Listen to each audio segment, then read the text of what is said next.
Hello folks and welcome. So Linux Mint 22 has been released as of yesterday, and today's date is 7/26, July 26th of 2024. Welcome folks. This is an Xfce desktop. So some of the reference that you'll see in the documentation area are going to be referenced for the Cinnamon desktop. But nonetheless, you can go through the new features. I'm going to talk about first steps and beyond.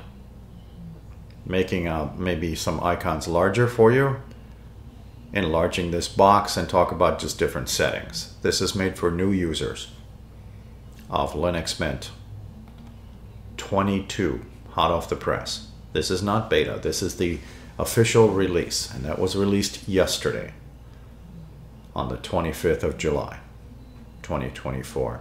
I am filming in 1080, folks. You can certainly change your screen resolution if you're capable of doing that, and I'll touch a little bit about screen resolutions also a little bit later. But I'm going to start with first steps. Desktop colors.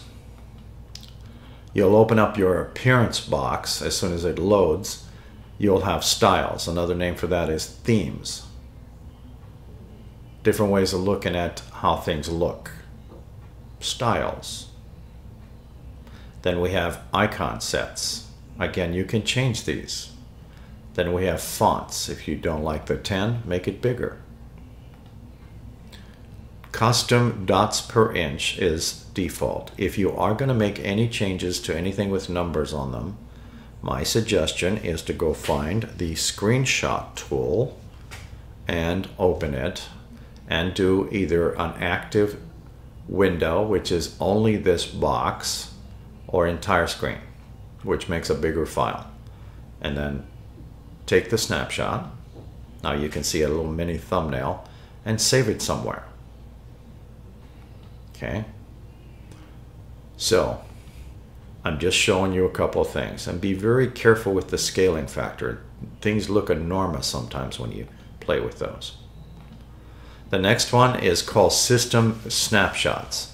It uses a utility called Timeshift. It is found on quite a few Linux distributions, and now I believe Linux Mint is the maintainer of that utility on GitHub. Timeshift is a system restore utility. It's used to back up your system files. If you kept the standard defaults and your hard drive is formatted with extension 4, you're going to be using rsync, not BTRFS. Rsync stands for remote sync. So the Timeshift utility will be using rsync. Rsync is found under the hood on most Linux distributions. I use rsync heavily. Rsync can be used on your local computer and also remote computers. I use rsync to make personal backups. I have lots of videos on this. You also have another utility called backup in here that uses tape archive, tar. Tar is a tool that's been around since the Unix days, like me. In your file manager, which in this case is Thunar, your file manager Thunar also contains a tar backup tool built right into it, along with backup tar that is compressed and other formats. I'll try to remember to get into that when I get it there. But this uses rsync by default, and hopefully you have it on your local hard drive. I just happen to have an extra drive in here because I have one of these computers that have a pull-out hard drive, and I'm constantly replacing the hard drive in there for different distributions. I have many computers in my office, and I have over 40 hard drives that I swap in and out because I do a lot of videos for different distributions. This is formatted with extension 4. So it's a 240 gigabyte hard drive that I used, and it's a solid state drive. So that's why the installation process on my machine only took about 13 minutes from start to finish, including installing the graphics card driver for NVIDIA. I'll talk about that in a little bit. So the default is 5. If you find yourself on a hard drive that is running low on space, you may want to reduce this number. If you decide to activate some of these other ones, it'll use more hard drive space. Whatever you do, I don't recommend below 2. If you are going to reduce this at all, recommended is 5. All right.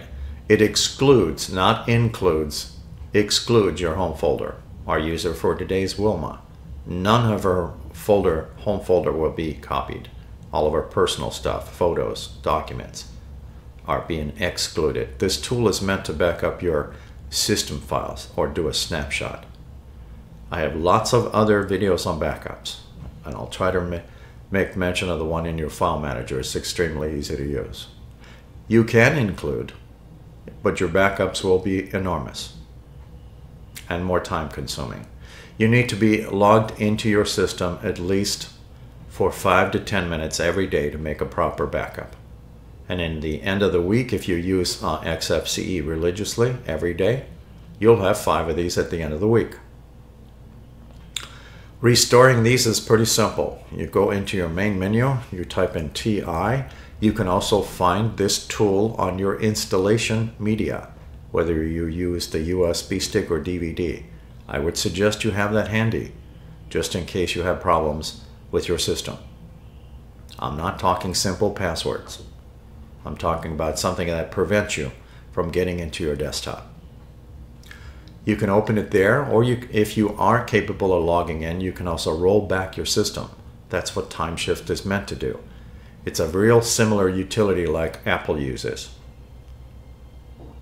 Okay, so you can roll back your system in time in case of a bad update or some piece of software is giving you grief. Create, you can always do manually. That would be an O. The typical tag is a D. You can also put comments in there for whatever purpose. Keep in mind though, if it makes 6 of these, that will go away eventually. But again, comments are there. Restore, delete, browse, and settings. Making 5. Okay. Once you set it, most people forget it.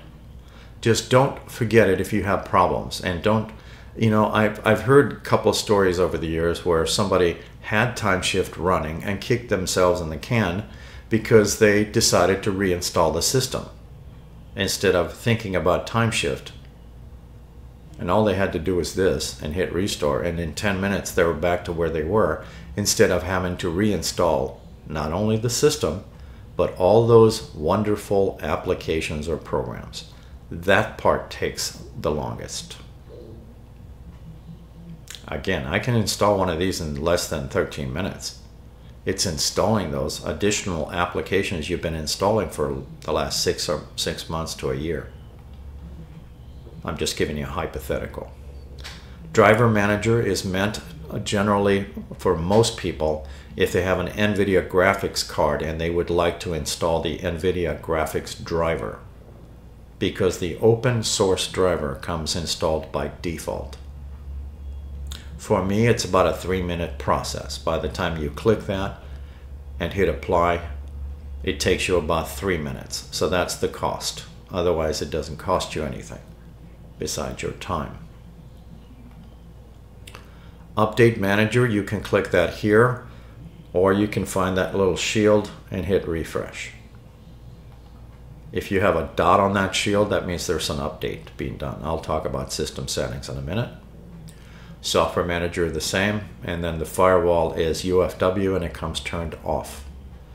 If you do any kind of file sharing, you need some rules. If you're using Warpinator, Warpinator is also found on this system along with all the other Linux products, Linux Mint products. Warpinator is used to send and receive files across your network.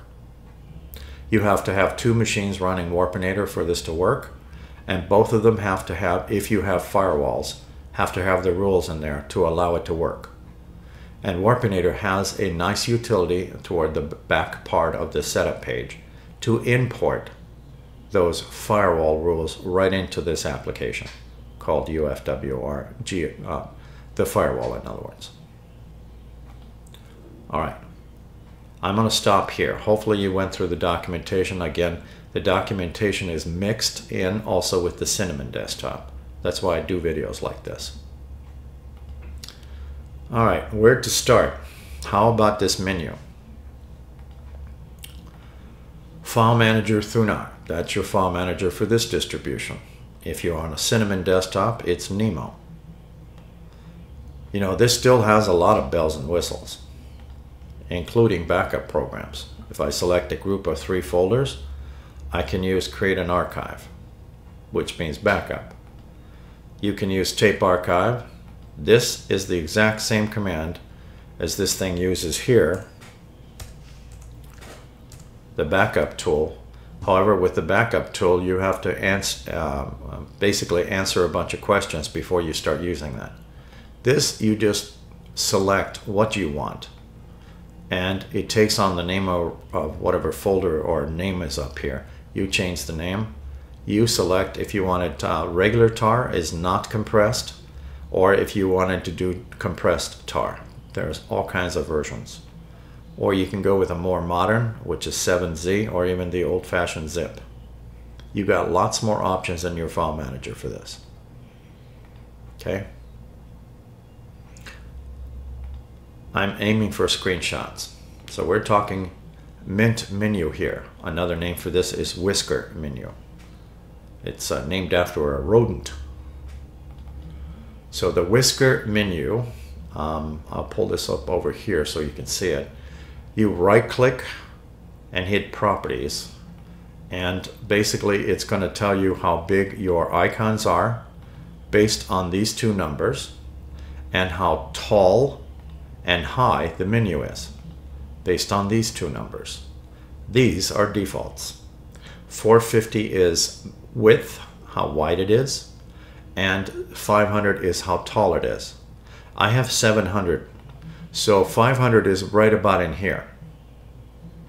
These icons are also smaller because this is set for very small and small. I have this set to normal. Do you want to see what jumbo looks like? That's jumbo on both of them. You have quite the selection in here.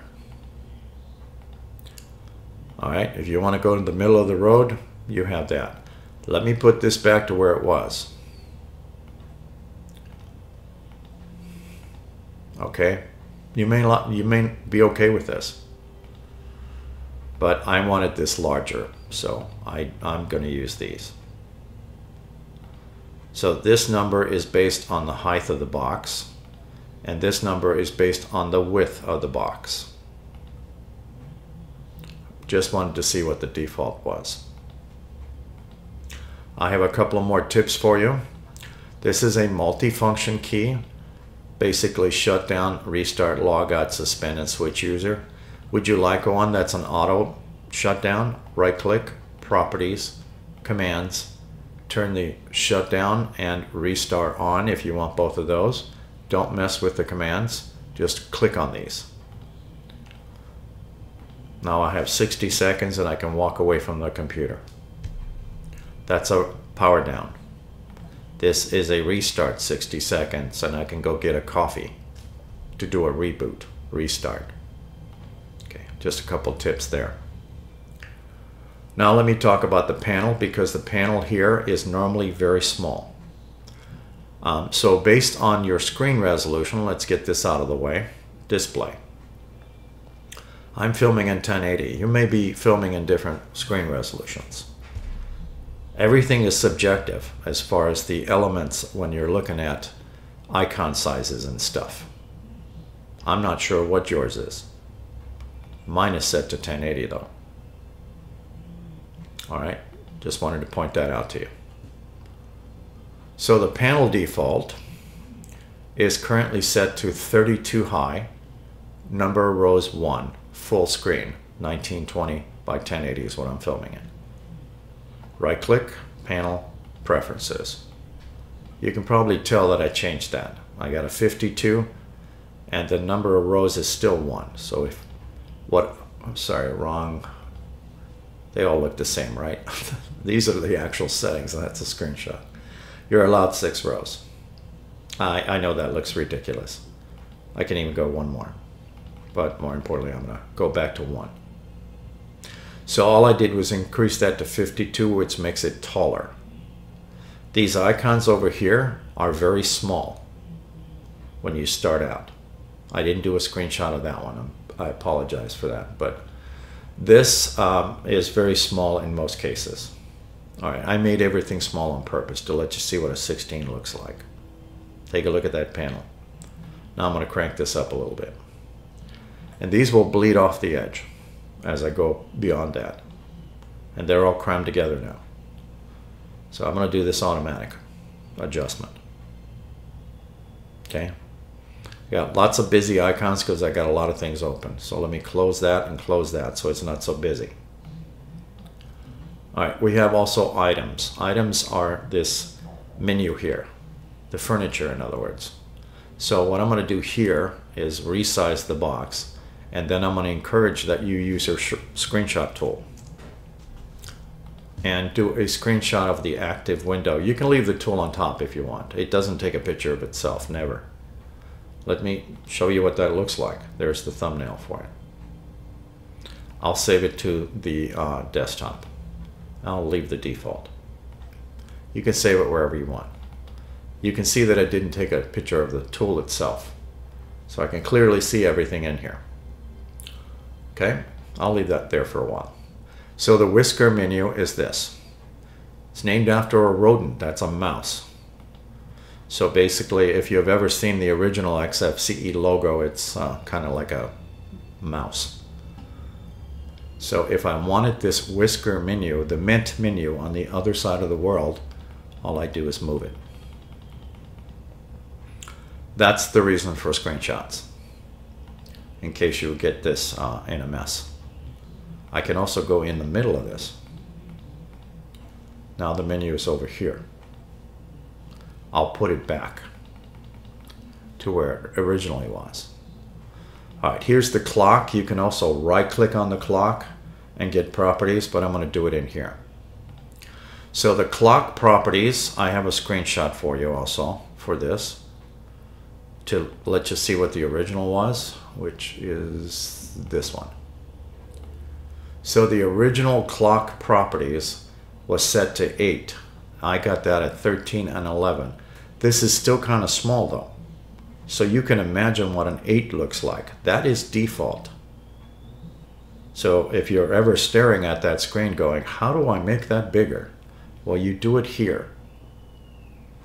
You can open up panel preferences and look for clock, or you can just right click on the clock and do properties. That's all up to you. This goes to the same box no matter what. And all you do is change that. And that. I'll make that 13 also. How's that? You can also display it differently. You want the date and the time, or the time and the date, or just date only, or time only. That's all up to you. Okay, I'm just showing you this text sizes.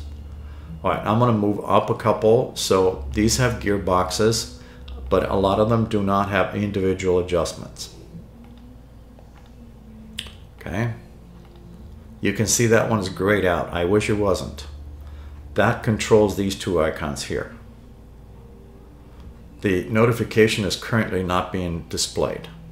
However, it does have an icon or notification icon size, which is 16 currently, which is small. And then the status tray plugin is your Bluetooth. Watch what happens when I turn it off. Now it's kind of tiny. I will activate that back again. So it got bigger. All right, then there was a separator, and then and anyways, now we can start on this side. So again, be careful when you're moving this stuff. But you could put the clock over here if you want.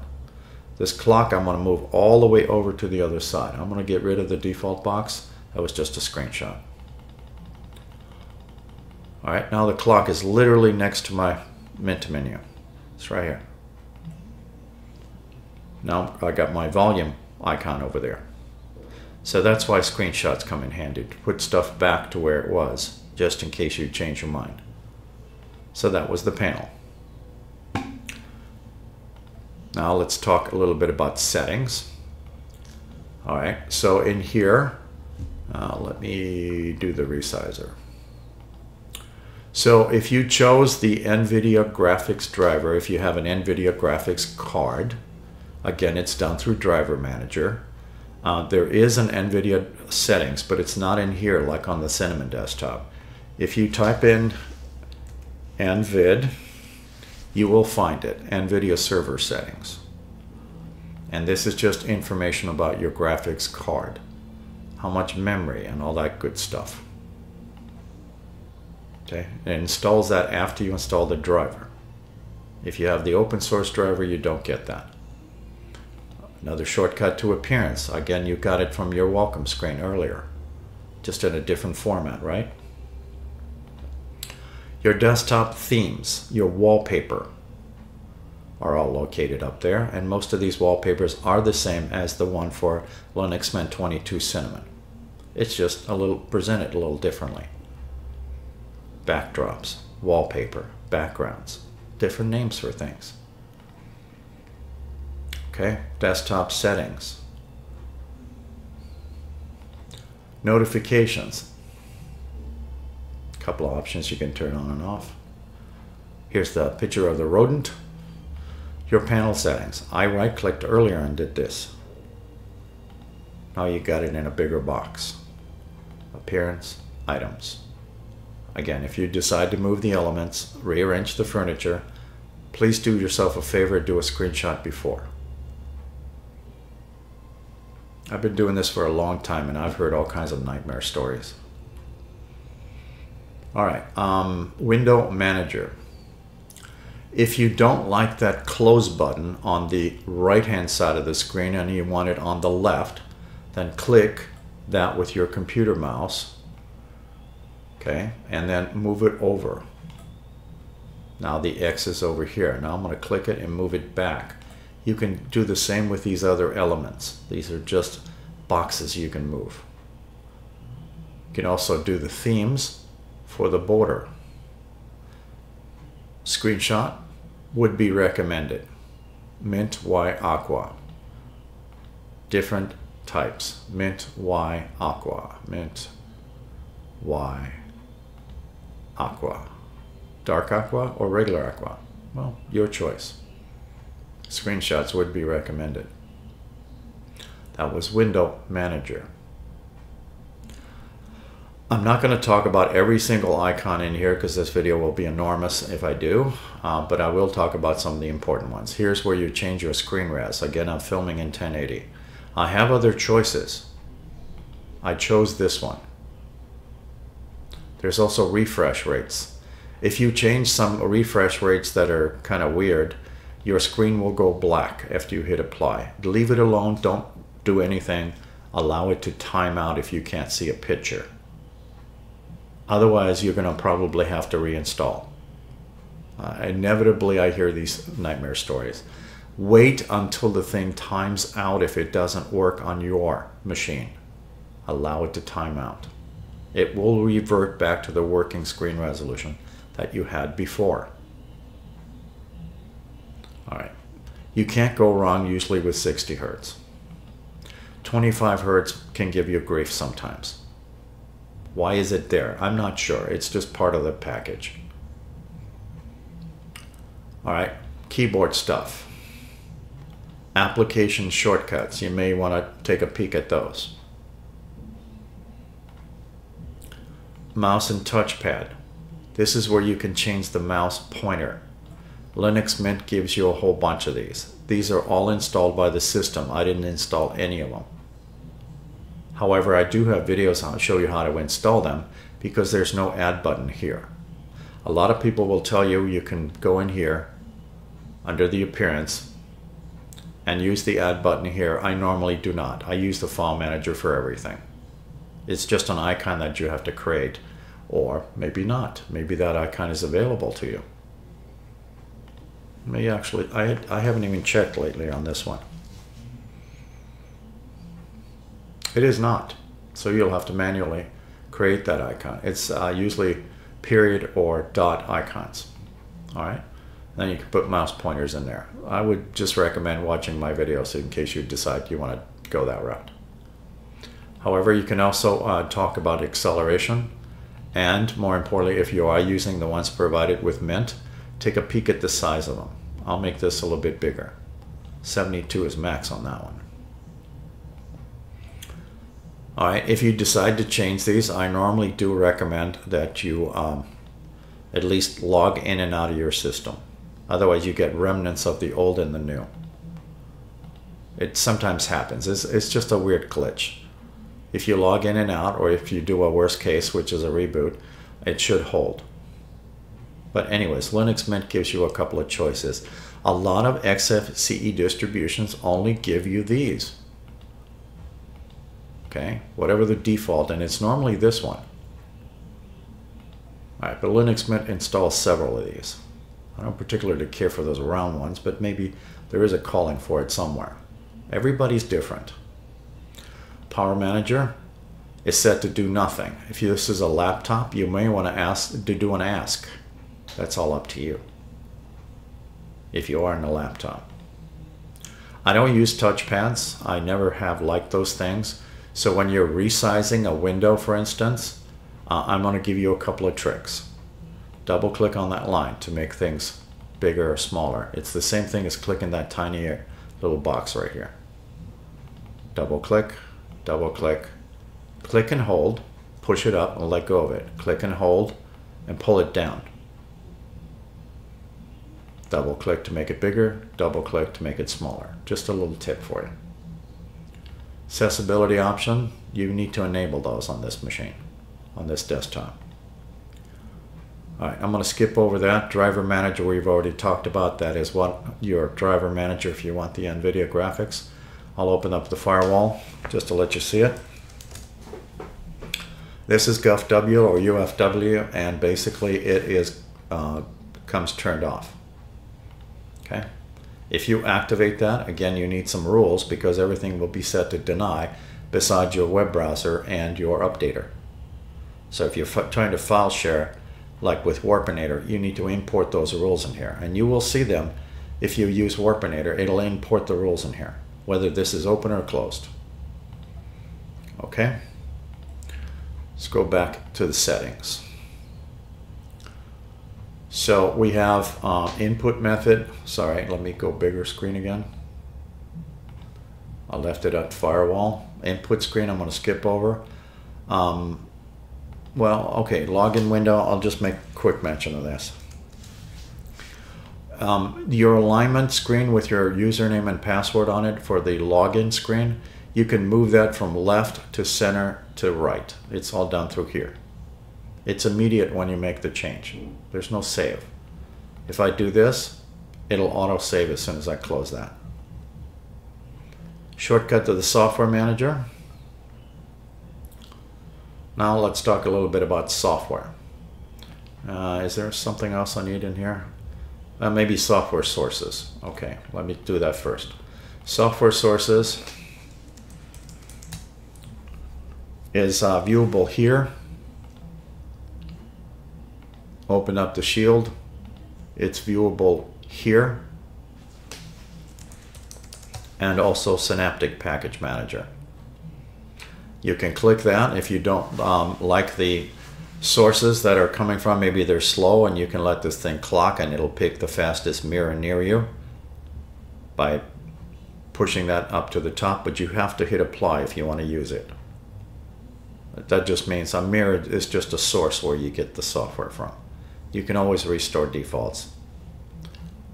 Lots of different ways of doing things. All right, there are 3 ways to install software. I'm not going to do Bluetooth adapters and settings editor.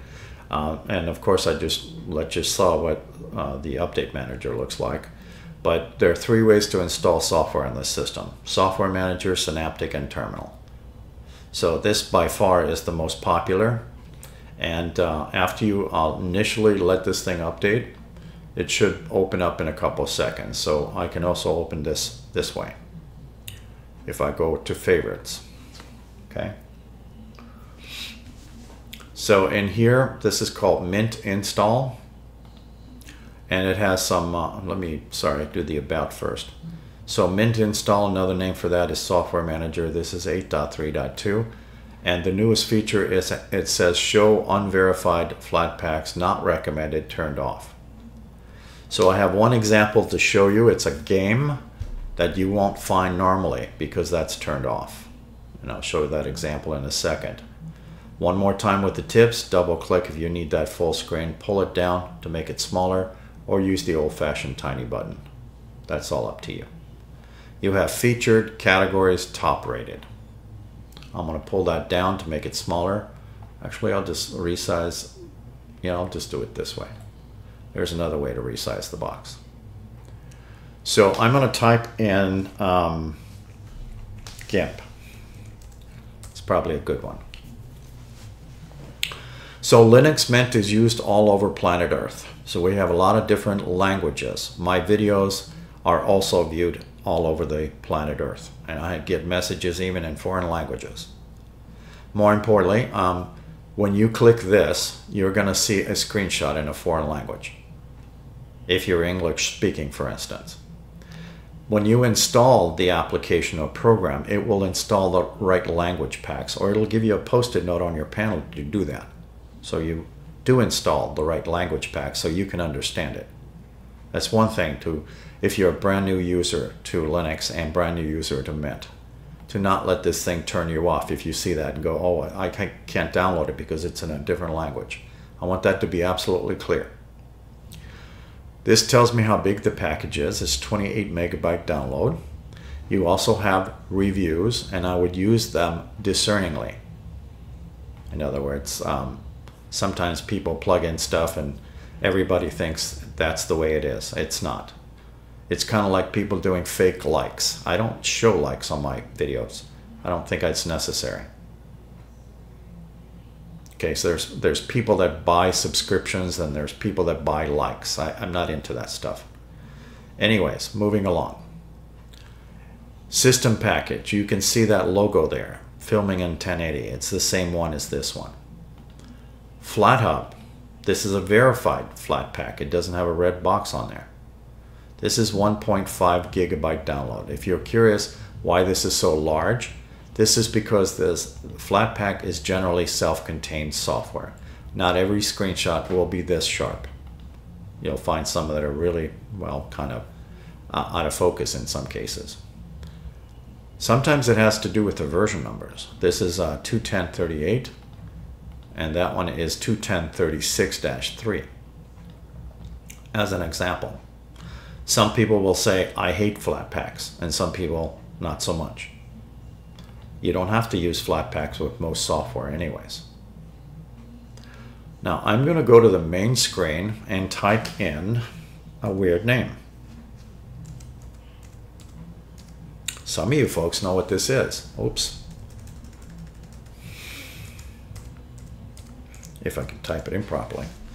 This is a game. It's a high definition graphics game, and it can go all the way up to 4K, but it's not found. That's because this is turned off. I'm going to turn that back on. Oh no, don't do that. I just wanted to show you what a non-verified Flatpak looks like. Now you can see it, and it has a red tag on it. Unverified. I actually have this game, and it's not too bad actually. It's 2.5 gigabyte download, and it consumes a whole bunch of disk space, 4.4 gigabytes. These screenshots, in my opinion, are awful. This is probably the best one. These, on the other hand, do not give this game justice. I think the graphics are a lot better than presented in the screenshots, is what I'm getting at. But you could install that.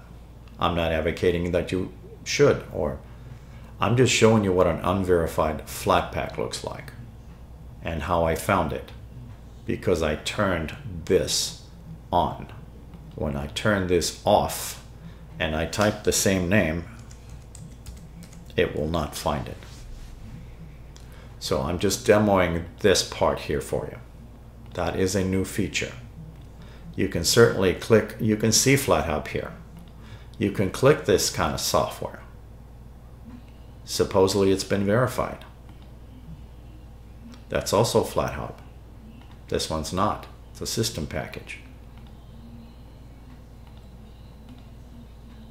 OBS Studio also has Flatpak and Standard. Let's find out what the difference is. 30.0.2, 42 megabytes. Flatpak, 30.2.2, 1.6 gigabytes. Self-contained software. Most of the time it doesn't need too much from your system. So you can browse these things. If you see a check mark, that means it's installed, and not everything can be uninstalled. This one cannot be removed because grep is required. So if I slide this thing down, I use this same example on my Cinnamon video, you can uninstall this Hewlett-Packard printing thing. That's Software Manager. Here's Synaptic. Does not contain Flatpak at all. 74,146 packages are available here. None of these are Flatpak. So Software Manager contains a lot of software, including these, plus Flatpak. Repositories. Again, I showed you can get this in several different ways, because I went through the Settings Manager, and there's an option in there for that. Right here, Software Sources. Again, you click those and you can let them clock, and you can pick the fastest one, and then after you get done, it'll say update your cache, Package Manager, and then you're good to go. And then if you don't like it, click that and it restores it to Mint and Ubuntu. So this is Synaptic Package Manager that does not have Flatpak software. You can do searches, description, or name. If you know the name of the package, is usually faster. Click that, mark it for install. If it requires other goodies, you mark those and hit apply. It's that simple. You can always use also terminal. I know a lot of you folks that are brand new to the Linux Mint or Linux in general kind of shy away from that. I have a couple of videos that are kind of funny, like guessing your birthday, day of the week kind of thing, and some other toys that you can run out of terminal, like calendar, to get you comfortable with that. There are lots of things in here. As you can see, I'm using the scroll wheel. Screenshot tools, USB image writer, stick formatter, Warpinator for file sharing, graphics, Pix is installed for organizing your photos. You can always install GIMP. GIMP is like Photoshop. Internet. The Matrix tool is new, and it's actually designed out of web apps. I have videos on my YouTube site that will show you how to create these things, because in the hamburger menu about, there isn't much information on how to use this. It's very simple though. I also have a bonus one for you that I don't think you'll find probably anywhere else, how to make a web-based icon for your home router using this tool, which is non-internet. All right.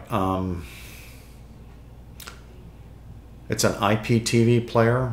I don't know how many channels they have. It looks like 1,600. So I don't really use that often, but it's there. You can install other web browsers. Simple Screen I put in there. Rhythmbox is a nice player. LibreOffice Writer is version 24.2. It is the latest. So yes, it's been upgraded since the previous version. I want to say it's... anyways, let's move on. Settings I already made mention, and here's some system tool. The backup tool, again, I would just use your file manager if you're going to do stuff like backups. Another shortcut to Synaptic, Software Sources, and Software Manager. Another shortcut to Timeshift. Thunar is your file manager, and it has a couple of options. Control H to show hidden or not, and then F3 will give you split pane. They call that extra, or what's the split view, I guess is the latest name for it. You can zoom the icons in. What exactly am I doing here? Holding down my control key while scrolling up and down if you're a new user. I do all kinds of weird tricks sometimes. These can also be changed by settings in here. They're currently set at 16. You can increase those to quite a bit. Very large, in other words. All right, and keep in mind when you're, I'm going to do F3 again. Keep in mind you can do all your folders at once if you want to create an archive. I'll just say Wilma 1, and we're going to use tar, and I'll let you see how fast it does that. You know, if you got a ton of files, this may take up to 30 seconds, but tar is not compressed. Everything is in there. Thank you for watching.